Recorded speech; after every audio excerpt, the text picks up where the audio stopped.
होइन, तर हामीले यसलाई न्यून चाहिँ गर्न सक्छौँ। र के हुन्छ त भन्दा सचेतना कार्यक्रम गर्नु पर्यो। जसरी आज यहाँ नगरमा भएको छ त्यसरी नै हामीले हरेक टोलमा सचेतनामूलक कार्यक्रमहरू गर्दै जानुपर्छ। सडक नाटकहरू जस्ता हुन्छन्, कुनै कुनै चाडपर्व पारेर अनि टोलमा 15-15 दिनको मिटिङमा राखेर एउटा दबाब समूह गठन गरेर अनि हाम्रा नानीहरू कता के गर्दैछन् भन्ने कुराको अनुसन्धान गर्ने एउटा समूह गठन गर्नुपर्छ। त्यसरी नै हामीले सक्छौँ हुनेछ। अर्को छ आमा समूह र दबाब समूहहरू बनाउनुपर्छ। प्रयोगकर्ताको पहिचान गर्नुपर्छ। हाम्रा टोलमा भएका नानीहरू कुन कुन हुन् त, त्यसपछि त्यो आमा समूहको गठनले अथवा दबाब समूहले चाहिँ कस्ता कस्ता व्यक्तिहरू प्रयोगकर्ता छन् भनेर हामीले पहिचान गर्न सक्नुपर्छ। यसका लागि उपचारमा लगिसकेपछि अब प्रयोगकर्ताले गरिसक्यो, हामीले एउटा सफल उपचारमा लग्यौँ, तर लगिसकेपछि 6 महिना पुग्यो अथवा 3 महिना पुग्यो अब ल्याउँ भनेर हुँदैन। उसलाई ल्याउने बेलामा हामीले सम्झिनुपर्छ अब के गर्ने त, भोलि ल्याएर चाहिँ घरमा राखेर फेरि उही तरिका हुने हो कि त्यो हुनुभन्दा चाहिँ हामीले कुन काम दिने त, सिपमूलक कार्यक्रमहरू हुन्छ नि, जस्तो केही सिक्ने छन् भने उसलाई के ल्याएर सिकाउने हो कि कुन काम दिने हो त, त्यसको पहिला हामीले प्लान बनाउनुपर्छ, योजना बनाउनुपर्छ, अनि मात्रै उसलाई ल्याउनुपर्छ। अर्को छ टोलमा हाम्रा गाउँघरमा अथवा सरकारी कार्यालय, मठ मन्दिर र कुनै स्कुल विद्यालयको हाताका छेउमा 100 मिटरभन्दा पर मदिराजन्य तथा सुर्तीजन्य पदार्थहरू बेच्न दिनु हुँदैन।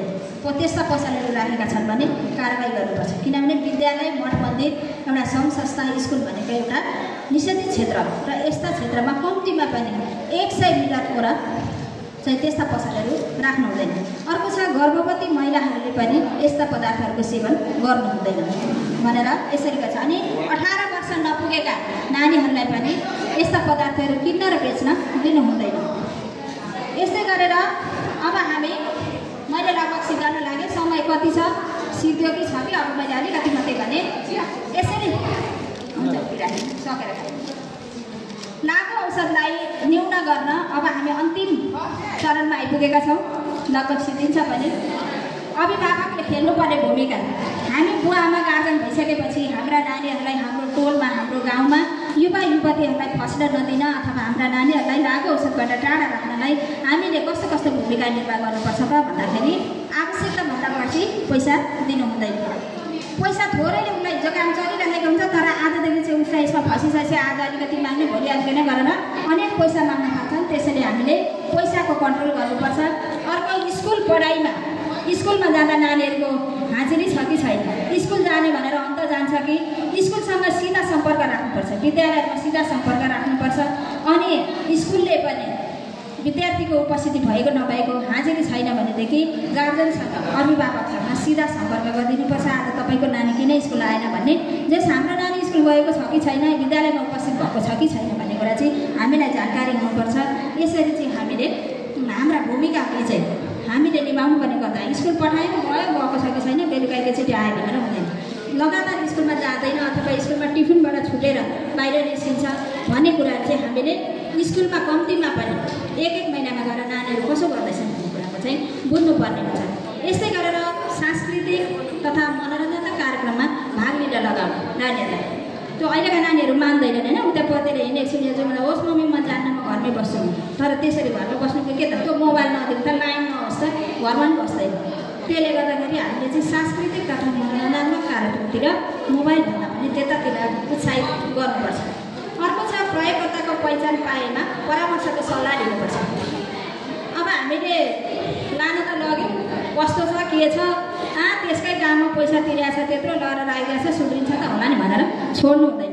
बिचबिचमा गएर त्यहाँका उपचार केन्द्रमा पनि त परामर्शदाताहरू हुनुहुन्छ, उहाँहरूलाई गएर चाहिँ हाम्रा नानीहरूले कसो गर्दैछन्, कतिको सुधार हुँदैछ त सर भनेर हामीले बेला बेला रेखदेख गर्नुपर्छ।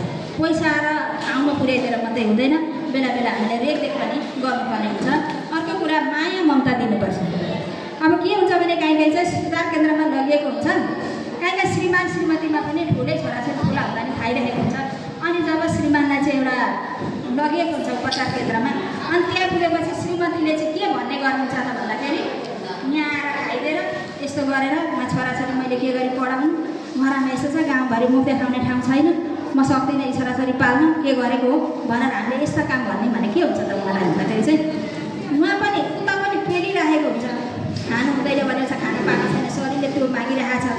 छोडाउन कस्तो पऱ्यो भने यताबाट गएर चाहिँ आमा पनि यसो गर्दै हुनुहुन्थ्यो, बुवाले निस्कन्थ्यो, गाउँकाले सोध्दै थियो कहाँ गयो भने कहाँ भनिदिनु मलाई त टेन्सन भयो, नानीहरू सबै बिग्रे, घरमा अफिस जानु छैन, काहीँ छैन, पैसा छैन, यसरी भनिदियो भनेदेखि उसलाई निरुत्साहित हुन्छ।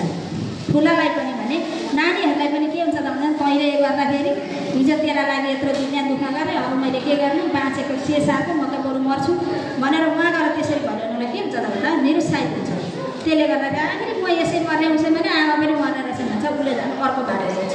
त्यसले गर्दाखेरि हामीले यसरी त्यो निरुत्साहित पार्ने कामहरू पनि गर्नु हुँदैन, परामर्शद्वारा सल्लाह लिने गर्नुपर्छ।